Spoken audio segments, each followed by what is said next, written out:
Okay, in this section I want to talk about well proofs. Now, because I am a licensed engineer in the state of Utah, I have been called and asked to do some well proofs. I found that I really don't enjoy doing it and would much rather do a home inspection. But I have done a couple, enough to have some background in the subject.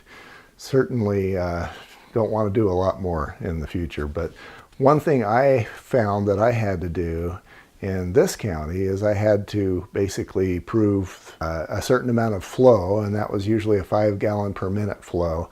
The county wanted to know that there was enough water coming out of that well that it could provide for the needs of the family.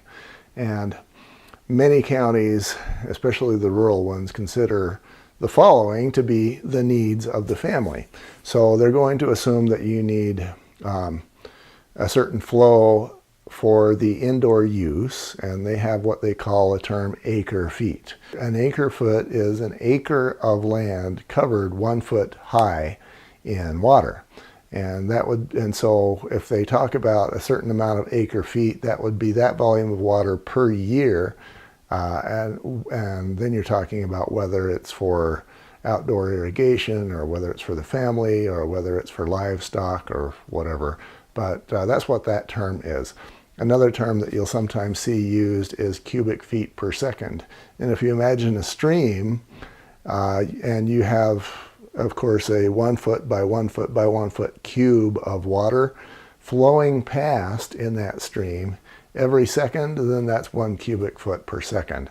And that's what that means. And then, of course, you got gallons per minute. And I, as the well-proof engineer, I was required to show that they had at least, again, as I say, 5 gallons per minute. Now, that was in this county. I have talked to some other counties that are a little bit more rural, and they don't require any proof of flow. They just want to know, in one case, that, for example, that the water was okay for coliform and E. coli. And what I'm telling you will probably not be the case in your county because every county does it different. And this is just going to give you some very basic background so at least you know what questions to ask. Some of the counties will actually try to go around using a surveyor or an engineer. They know that us engineers tend to be expensive, and so what they have done is they said, all right, we're going to make it a homework project for you so you don't have to pay the engineer. We're going to make you just prove to us that you need what you're claiming. And so they have allowed homeowners to basically provide an affidavit that says, this is what I'm using. And they can claim up to indoor use. They don't really care if you've got a family of 2 or 12. They're just going to say indoor use. And then they will allow up to a 1/4 acre of exterior use for like a lawn. So if you got a 1/2 acre of lawn you're watering, you can't do this affidavit thing. You've got to use the engineer. But if you have up to a 1/4 acre of lawn that you're watering outside, you can still do the affidavit. And then you can have up to 10 and their ELUs, equivalent livestock units. And this is funny. I kind of got into this. For example, she says that a cow and a horse is livestock. Or I believe it was like 6 or 7 sheep is 1 livestock or 1 ELU. Or you can have ostriches or emus or chickens. I think she said about 33 chickens per ELU.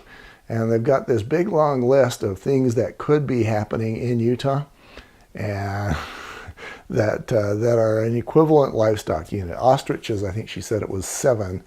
Ostriches are 1 ELU, 1 livestock unit. If you have up to that amount, then you can just provide this affidavit that says this is what I'm using.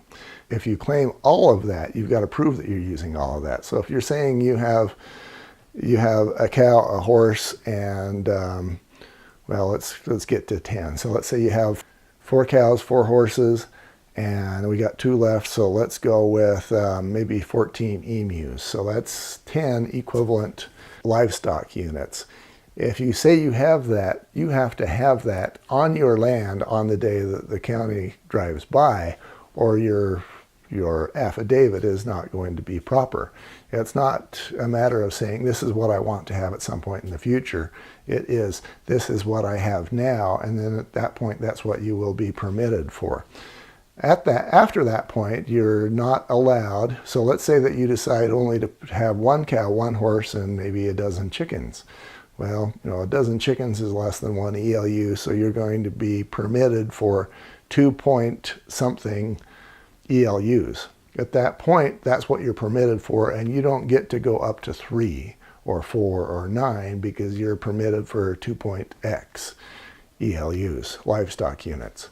And so that's how that game works. You've actually got to have those livestock on your land when the county drives by. If you have more than that, then the affidavit won't work, and you've got to actually have an engineer or a surveyor come out and do that same sort of accounting, and then you got to pay the engineer his fee. It is possible for you to sell a home where they don't have a water right. Maybe they're using a water right, maybe they didn't. Maybe they started down that road of filing for a water right, but if they don't finish the job, they are using that water illegally, and they may or may not even know that they're using that water illegally, but then they go selling you the house, and now your clients are using that water illegally.